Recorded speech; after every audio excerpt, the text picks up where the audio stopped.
Hi everybody, it's Shauna. I'm coming today with a video that I wasn't prepared for.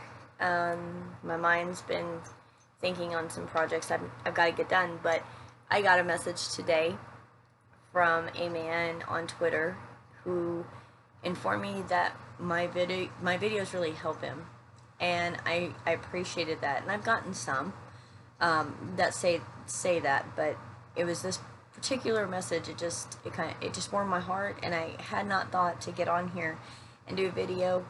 There was things that I felt like talking about because I just come back from the NARSO conference. And let me turn this fan off, it's bothering me. Hold on. There, maybe you guys can hear me better. So there were some things that I felt at the NARSO conference, and then things that I felt after the NARSO conference that I just kind of have been dealing with a little bit. And so I wasn't going to get on here because I really didn't know what to say. Okay. I absolutely enjoyed every moment of the NARSO conference. I had some panic attacks. I even, I really had to focus on my breathing. It was difficult for me, and I didn't understand why, because I knew I was safe. I knew I loved everybody there. There was no problems. Nobody treated me in any way wrong.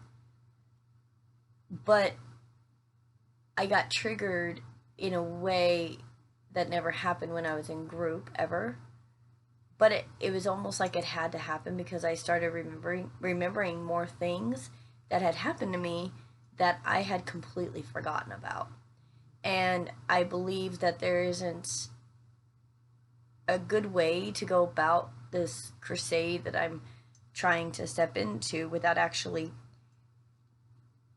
getting those things out and really seeing them, healing them, and then moving on. And when I realized this particular thing, and I'll tell you what it is, the guy that raped me when I was 14 used to watch me when I slept.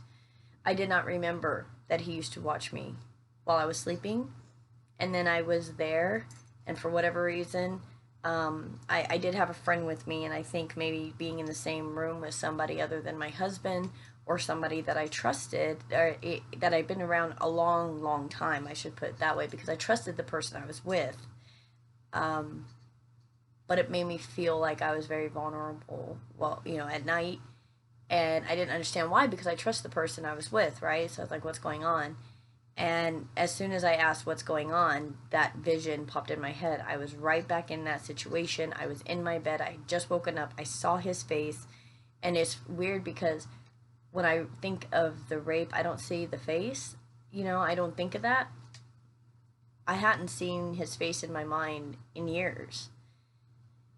Like I said, I forgot this had even happened. And when that came up and I saw his face, and I realized why my threat senses had been heightened like all week, that was difficult to deal with, because I didn't even remember that happened.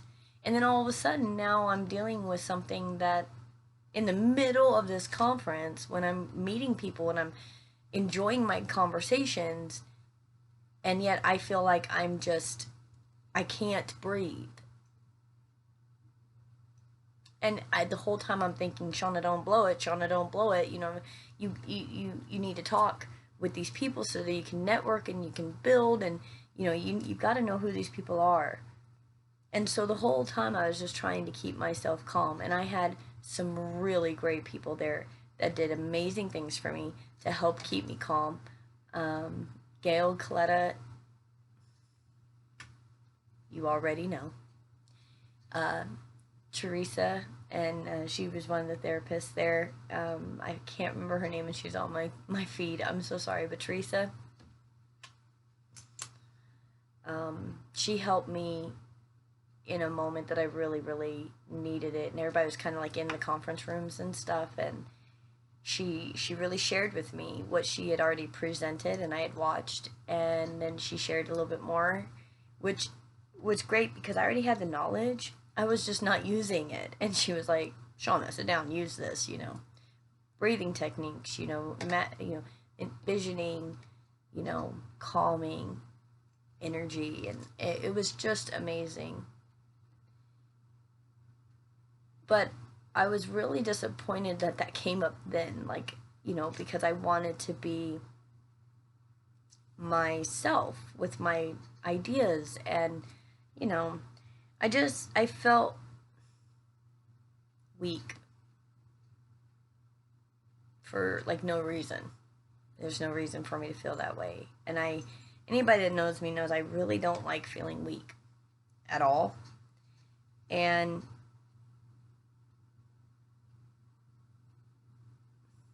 or like I can't do anything, right? Like I really dislike feeling like I can't fix anything or I can't help anything.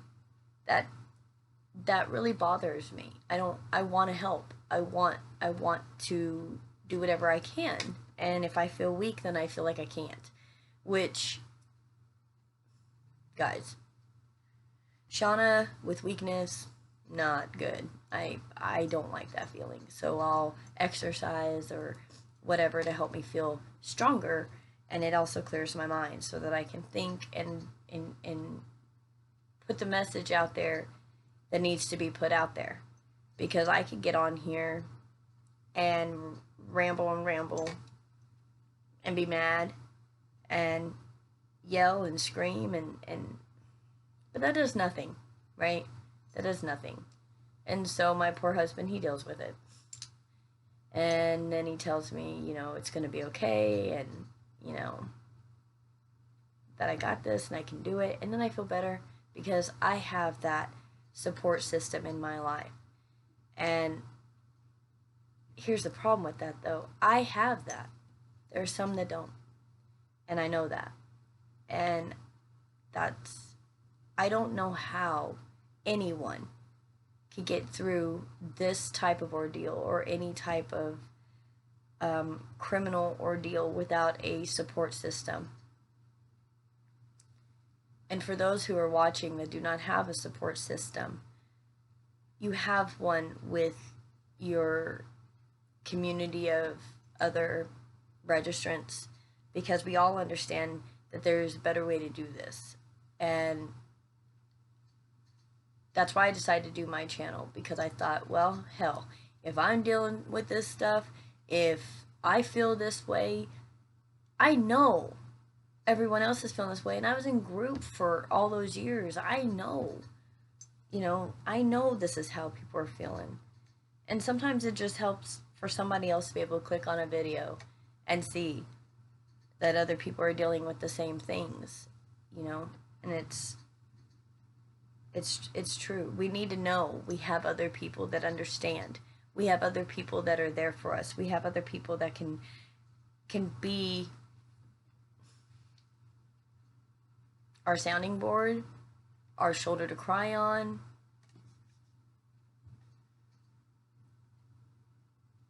One of the things I hate the most about the registry and about the stigma of this is that it does leave a lot of people lonely and alone and in isolation.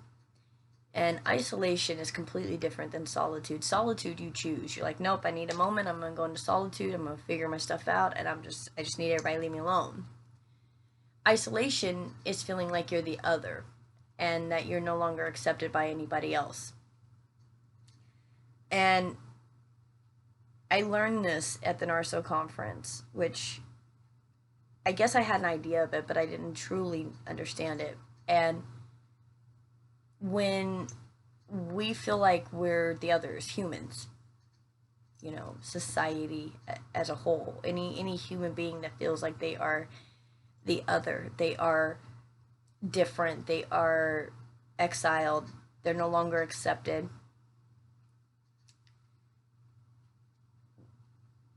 We as individuals feel like we have to do anything we can to try to be accepted, and sometimes that can lead to even doing things that we wouldn't normally do. Not anything like wrong, but just things we wouldn't normally do just to try to be accepted. It's like trying to change who you are just so somebody will like you. you have something to offer just by being you. Honestly. Because that's enough. It's you who has this experience. It's you who committed a crime. It's you who can say, this is the way that things could be handled better. Because you and I say you because I'm speaking, you know, I know. That's why I'm speaking about it. Because I was in the system. I'm still in the system. But I mean, you know what I mean? Like probation and you know, dealing with all of those things. I was there. I understand that. But you still have a voice. You're still you. You know, one guy at the conference had said, you know, he didn't really want to speak up, you know, because of his family, you know, or he didn't want to bring any more shame to his family. And my advice to him was just be the best you can be. You know, if you don't feel like you can have a voice on a bigger scale, that's fine.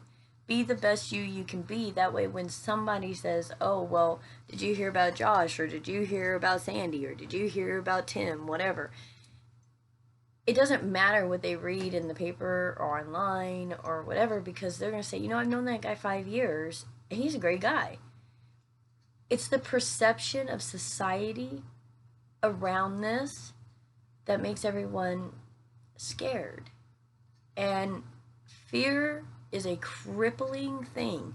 Fear will make people do some of the most outrageous things. Here's the problem. The government and the people that make the laws, the educated idiots in suits is what I call them, they don't understand that, well, maybe they do. They may understand they're totally ruining people's lives, but I don't think they care to certain degrees. Some do. And some that do care, if they speak up, they'll lose their jobs because everybody else is so against it. But they've used this system of fear to control everybody. Fear is a control tool, and you can move people any way you want if you can make them afraid. Well, who can they be afraid of? Not murderers, because people have gun rights, and so people understand, you come into my house, I can shoot you. So people aren't really that terrified of murderers anymore because everybody can defend themselves. But government's trying to take that away too, but that's a whole nother video. So, next best thing. Let's make everybody afraid for their children. You feed off that emotion of a parent that something bad's going to happen to their kid. Of course, they don't care what happens to the other person as long as their kid is safe. I can understand the mindset, but I cannot understand a society of people agreeing to things that are so heinous on another human being without doing the research and understanding what they're saying yes to. Except for, oh, my kid's going to be safe. But the government feeds off of that because they know that's the only thing they're going to care about. Or if you're safe, you know, you yourself, are you safe? And that's the only thing that society cares about. Biggest problem with that is that nobody should fear the people on the registry. They need to fear the people that haven't been caught. You know, I watched a speech from Guy Hamilton Smith, who I I told him, and I'll tell you guys, I have a special place in my heart for him. I think he's doing fantastic work, and I just appreciate everything that he does. And anybody else is doing this work. It's just I know him a little more personally because I've seen him a couple times, and I saw him at the NARSO conference. At any rate, now I totally forgot what I was going to say because, anyways, so there are people out there that are saying what's going on. But the more voices that speak up, even if it's just in your community, maybe it's even just telling somebody that's close to you that you've never told. Maybe it's telling your kids, or maybe it's telling your spouse, or maybe your spouse should know, but I mean your person you're dating, or whatever it is. Maybe there's just that one person in your life you have not talked to him about this yet. I challenge you to use your voice just in the smallest of ways. You'll never use your voice in a bigger scale if you don't start on a smaller scale. And there needs to be some healing. If there's still hiding, and there's still, I don't know how to say this, or I don't know how to tell this person this, or whatever the case may be, if there's still a little bit of like hiding, I challenge you to whoever it is that you have not talked to talk to them. And be open and willing to get whatever response comes. And then be willing to give them facts, and be willing to see that maybe the reason they respond that way is because they have a trauma they haven't healed. Why is it when people hear sex offender, they automatically think of sexual predator? Well, it's because that's what they were told a sex offender is a sexual predator. Well, it's only going to be us that can educate the society otherwise. It's only us that can be the example to show that that's not the way that it is. And it's only us who truly know what it's like behind the scenes in the system and what's actually happening that no one's talking about. You know just as much as I know there's going to be people out there that are going to say that we deserve everything that happened to us. Every ounce of thing that happened to us. Another thing that I thought about while I was in Houston trying to go to sleep was the fact that in the middle of the night I got woken up to a gun in my head while I was locked up. Tell me get off my bunk, get on the floor. We all got strip searched. I think I put that in another video. But I had, it comes and goes, that thought. And because I felt so threatened at night, I guess it came back to, and it was just a mess, guys. I didn't sleep well. It was a mess of emotion for me. The conference was beautiful. The mess of emotions was mine. All mine. And because I felt that anxiety, I almost was like, I don't know, I can't do this, I can't do this, I can't do this. And I freaked out. I was like, there's no way. It's just me. But then I thought, no. Yes, of course I can. Because all of you guys, the guys in group that I don't talk to anymore, that I told for years, we're sitting here and we're complaining and we're talking about what's wrong. If we ever had a chance, would we speak up? Would we? We are the most feared title in the nation. There's other countries that don't even fear this registry because they understand how stupid it is. But in this nation, we are the most feared. So how about we prove them wrong? How about that? Let's just start simple. If you can't express it in a big way, express it in a small way. Tell somebody that you're scared to tell. The more compliments you have, not compliments, accomplishments, I'm sorry, it came out wrong. The more accomplishments you have as far as those little hills that you overcome by facing the thing you're afraid of, it will help you lead to the next thing. And it helps you grow, and it helps your confidence grow. And then you're not going to need compliments. And you're not going to need anybody to tell you who you are. Because you'll know, and you'll speak on it. And you won't have any problem speaking on it. I know this video isn't long. And I'm sorry, guys. I don't know what to say except for I'm there too, guys. I'm scared.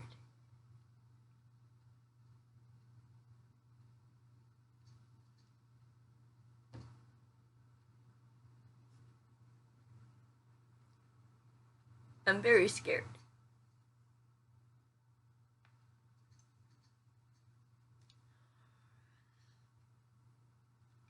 But I've been scared before. And I faced it. I got through it. And I was better because of it. Because on the other side of fear is freedom.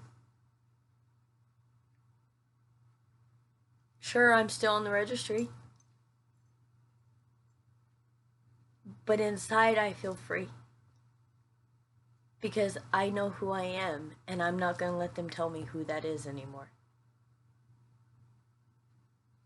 And I hope, with everything I have, that each and every one of you, or if you're watching for a loved one, finds that self-love and that self-compassion. Be easy on yourself. Be honest about the things that you have got to change. Be honest about the things that you don't like about yourself and change them. Figure out how to fix it. Because when you know who you are, it don't matter what nobody else says or what title you have. A title is only a name. It doesn't make anybody something. I could be called Sally. It doesn't matter. Because it's inside. Inside does not have a name. My heart does not have a name. My soul does not have a name. And neither does yours. It didn't have a title. We are just who we are. Are we going to help move things forward by just being the best us we can? If that's all we can do, just do that. My husband shared a story with me. There was a man that, and you know what, I'm just going to go ahead and read it real quick. Let me get it. Okay, this guy offers free dad hugs at a pride parade, and then people really needed him. This guy, there's a friend of his wore a shirt that said free mom hugs, and he went and he wore a shirt that said free dad hugs. So I'll read it real quick. And the reason that I'm gonna put the two and two together, so give me a minute.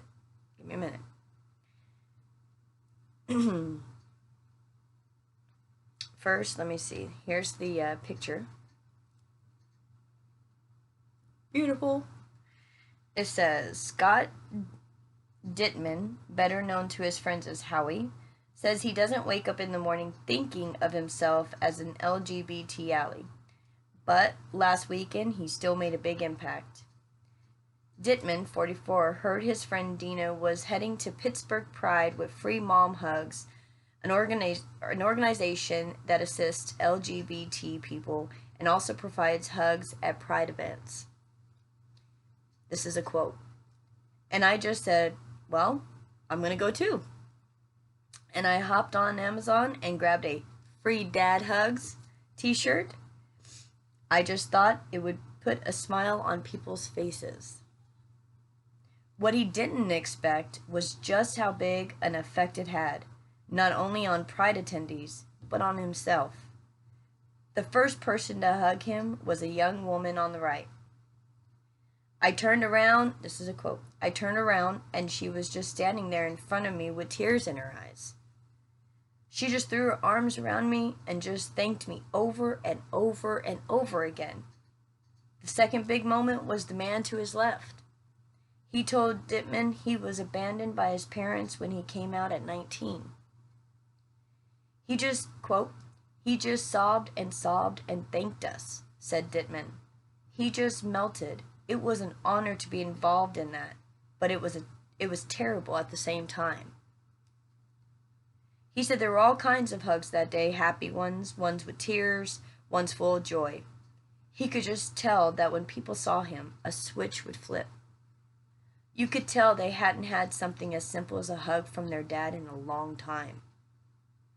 That broke my heart. When he got back home, he felt angry that so many of the people he hugged were carrying around so much hurt. That's when he decided to post about the experience on Facebook. Imagine that, parents. Imagine that your child feels so lost from you that they sink into the arms of a complete stranger and sob endlessly just because that stranger is wearing a t-shirt offering a hug from a dad. Think of the depths of their pain. Try to imagine how deep those cuts must be.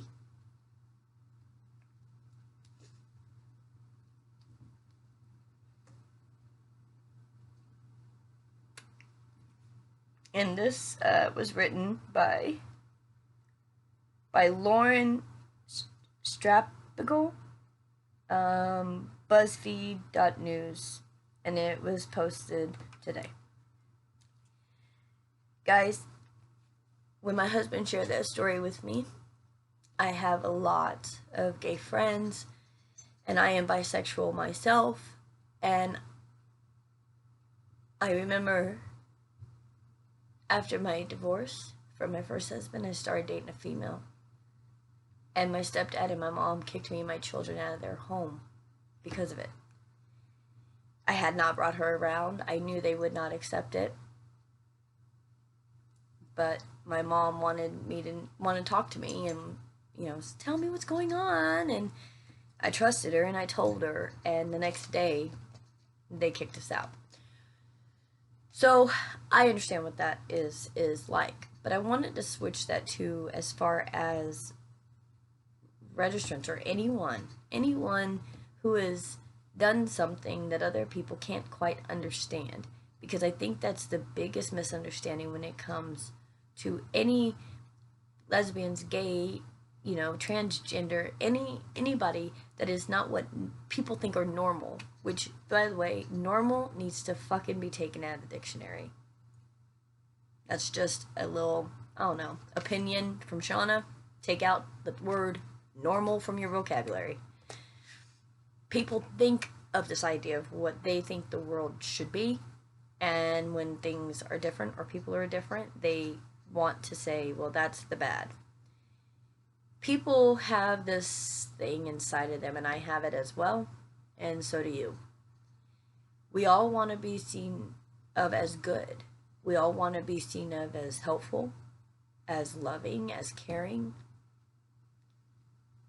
But somewhere in our lives, somebody destroyed that loving, caring side. And we put that away most of the time. And we put on our shield for the world. And we go out there believing nobody's going to accept us. Nobody's going to believe us. Nobody's going to want to talk to us after they find out our bad. And some might not. And that's okay. Because that's their level of understanding. You have no idea what kind of trauma they may have gone through with some kind of sexual offense that they never healed. And that's why they hear predator every time they hear sex offender.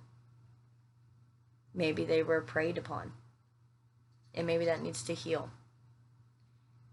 Without anger. With love and acceptance that comes from a place of hurt. If we can do that, guys, if we can see hurt and misunderstanding in someone else, we will not place it on ourselves because that came from them. All we can do is show them that we're not the ones to be afraid of. That's all I got for you guys today. Extend a hug. Anybody's watching that's not an offender, or on the offender list, I'm so sorry. All week at Narsel, everybody was saying it wrong and everybody's freaking out. Don't say sex offender. We are required to register. We are not sex offenders. Any of us. We are required to do it by law.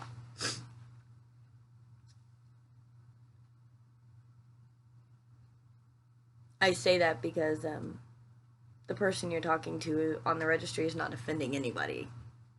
They're doing everything they're supposed to be doing.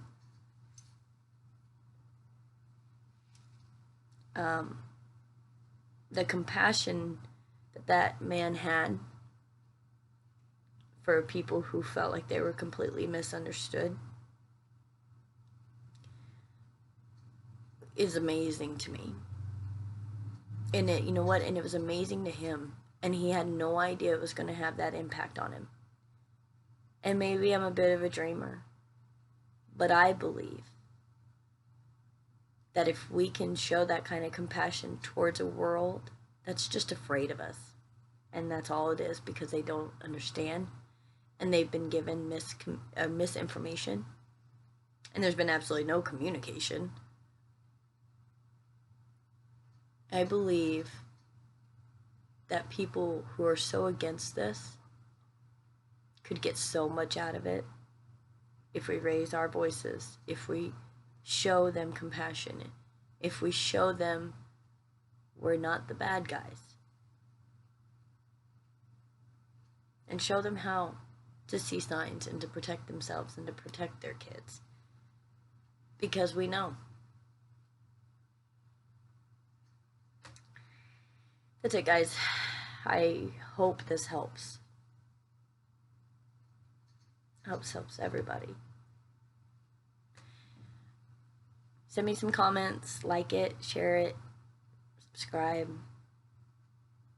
I want to get this message out as much as I can to people, all these messages, because I believe there are more people out there that need to hear them. So thank you guys again for listening to my ramble, which is basically all I seem to do. I promise when I speak at Freedom Fest, it will not be a ramble. I'm working on that so that it's not a ramble. Believe me. It's going to make some very good points, and it's going to be great, guys. And I want you guys also to know something. I want you guys to, if you guys don't know what Freedom Fest is, first of all, go on YouTube, if you can, and look it up from the highlights of 2015. This thing's huge. Like, I had no idea it was that big. And so, it's a little intimidating, but I got it. I'm excited, and I am working and preparing for it. Because I'm standing on that stage, or I will be, yes. But I am standing on that stage for all of us. And I mean that. For whatever reason, I can speak in this way. I see it as a blessing to everybody. I am a walking contradiction in society's eyes. As much as I don't like that, the truth is the truth, and that's the way it is.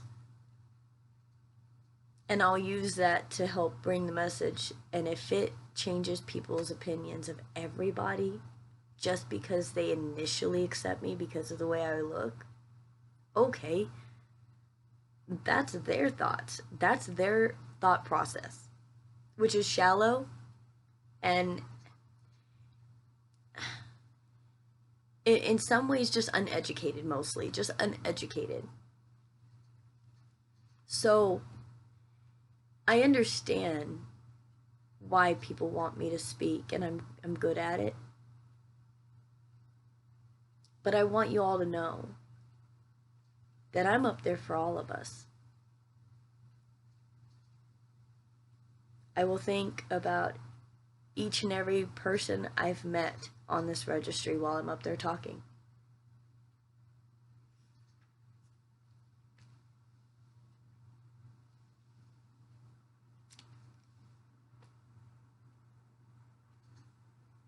And I promise, with everything in me and God willing,